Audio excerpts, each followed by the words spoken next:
We've covered a lot of these stock trades, interesting stock trades by these senators in the midst of the coronavirus pandemic. And one of those people is Senator David Perdue, who's running for re-election down in Georgia. And our friend Ryan Grimm has got some exclusive reporting uncovering some pretty dirty stock scandals.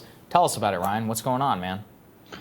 Right. So David Perdue was initially investigated by journalists, including those of us at the Intercept, and it turns out by federal investigators for suspicious trades that he made, in the run up to the pandemic. He was one of a number of senators who, had their transactions interrogated because it looked like all of a sudden, they were selling off huge chunks of their portfolio while publicly claiming that everything was going to be fine with the coronavirus pandemic, while they were getting private briefings that were telling them how god-awful the whole thing was going to actually be.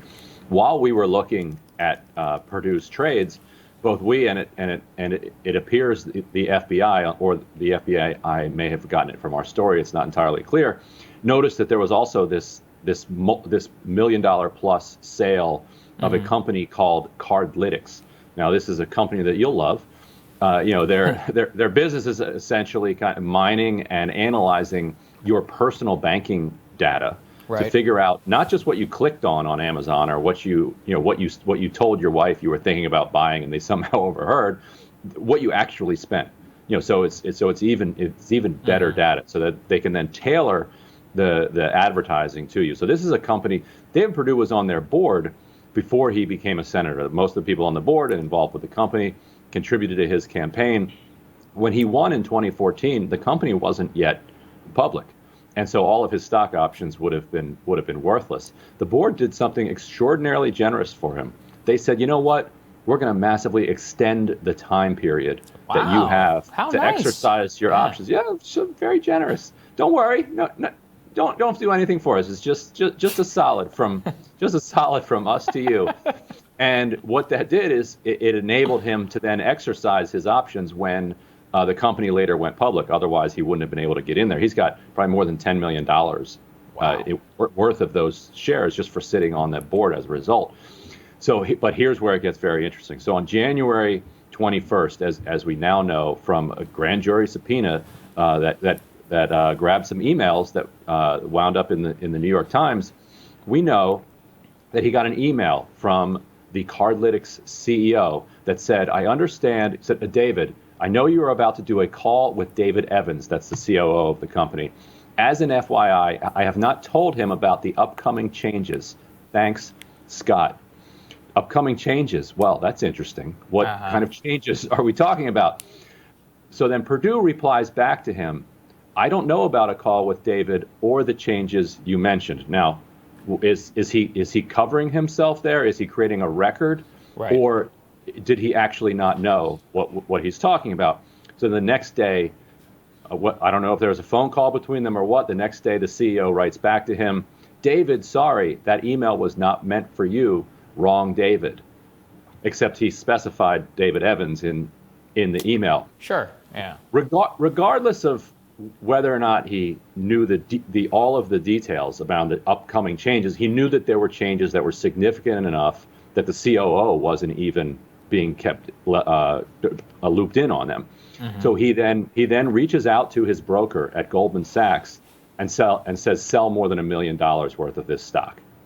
His office told me in March and reiterated again in May, as I was reporting on this, that an outside independent independent advisor made all of his trades. And I pressed it. What about the Cardlytics trade? Yes. Outside independent advisor makes all of his trades. His lawyers apparently said that to the New York Times as well. Goldman Sachs, though, logged the call from David Perdue and logged the request that he sell, more than 20%. So this is shares.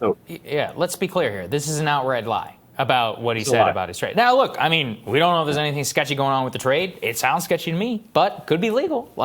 There's a lot of leeway in terms of finance. And I just want to lay this out. This is not unusual for Mr. Perdue. New York Times has a new story. Let's throw this up there on the screen. The senator executed 2,500 plus trades in one term.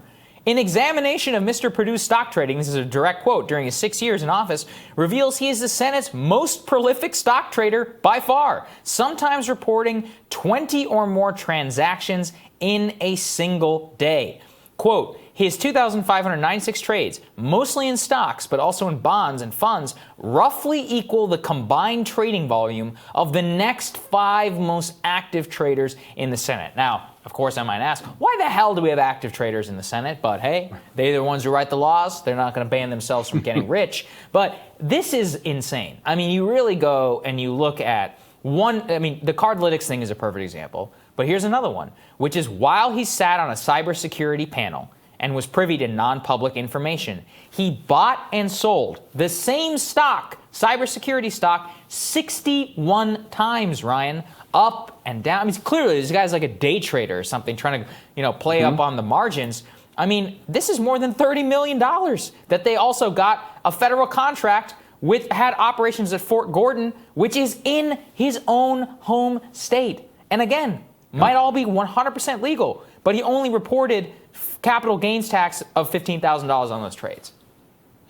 Right, and there was the Daily Beast caught him in another suspicious trade where just before he was named to the subcommittee, an appropriations subcommittee overseeing kind of Navy procurement, he bought a whole bunch of stock in a company that makes basically nuclear components for the Navy. And then a week later, he proposes that the federal government start investing heavily in the very types of products, So did he have inside information? What's interesting is that the inside information was that he knew that he was about to do that. See, nobody had to tell him this was his action. This is the part where we don't yet even have the laws or whatever to figure this out, which is that whenever you're the one creating the opportunity and betting on the stocks of the opportunities that you're going to create, it's not even like a briefcase deal. It's just so beyond, it's just so obvious to you and I, and yet, the law, we don't know how to deal with it. But this is obviously, a really big story in terms of what you reported. Who the hell knows where it's going to go? Look, Richard Burr's still walking around. The FBI apparently seized his phone or whatever. I'm going to hold my breath watching how those things out. And even if they do, we all know how it goes. It's like a fine or, whatever, plea deal, et cetera. He's a senator, so they have to go out of their way not to make sure that, anything goes down. But this is par for the course, man. And I can't believe that he's getting away with it. And not just that, down in the election, it's not even really a big issue. He's got ads about how he's been totally exonerated. And as I understand it, his opponent is not even making this a centerpiece of the campaign. Voters are so apathetic that they're just like, yeah, this is business. And, I'm never going to get used to it. Anyway, we'll have more Rising for you right after this.